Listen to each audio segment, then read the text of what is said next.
Hello guys, it's me again, ang inyong vloggeristang Bisaya ng Surigao, Siren Rose.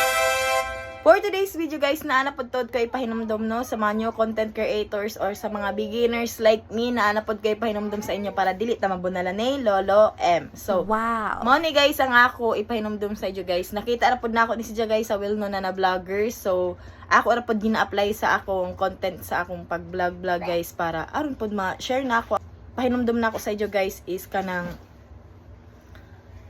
magpakita kita sa ato vlog ng nakahubo. Ho guys, so especially gani guys kanang makit-an ni Lolo M nga nakahubo ang bata, di ba? Syempre as a mama i-vlog na to bisan ko naligo, gina-vlog na to diyan siya guys, pero guys bawal diyon.